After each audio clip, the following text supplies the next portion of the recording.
This week's Torah portion is called Parashat Sisa, and we read in it about Moses going up Mount Sinai. He comes back down with the 2 tablets of stone with the 10 commandments, and he sees the Jewish people worshipping a golden calf.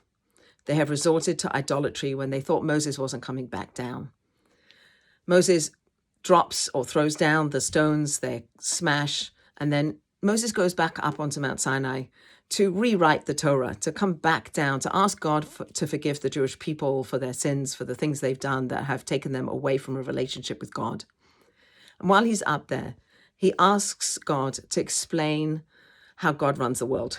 Explain to me why you do what you do, how you do what you do. And God says, I can't do that. You can't know when you live in the physical world how I run the world.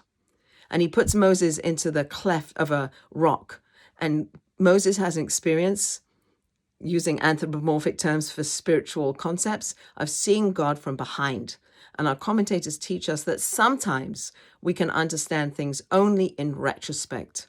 And yet we live in a world where God is concealed. We live in a world where God is hidden, just like God is hidden in the story of Purim, where all these things happened over the course of many years.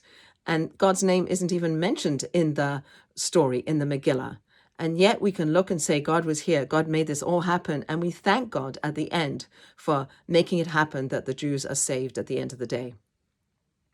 So God is concealed, and God is teaching us that we cannot understand his ways when we are in this world. We're also taught that you cannot see me and live, which is where we understand that when you die, you do have an experience of God. You do have a revelation of God. You do see God when you die. But in the meantime, we're living in this world, this physical world, where God is concealed and God is hidden. And it's our job to reveal God, to search for God, to look for God, to find God, to have faith in God, and to understand that at the end of the day, everything's going to be good and everything had a reason why it had to happen. That we live in the metaphorical back of the tapestry experience. We're behind the scenes. We're in the knots and the cut off ends and all the messiness. We live in that space where there's suffering and there's pain. And yes, there's joys and good times, but there's also death. And there's also all the things that we're experiencing in our world. That's this world where God is hidden and we have to look for him.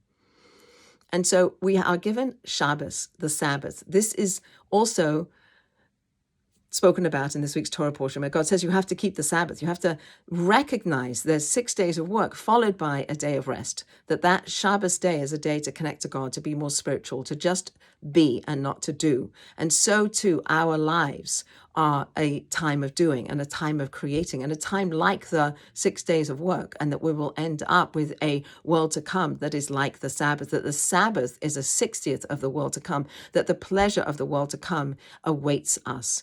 So let's keep doing what we do, bringing God into the world, praying for clarity, praying for connection. And please God, may it all come to a resolution soon and we can see the front of the tapestry where we understand the beauty of it and why everything had to happen the way it did.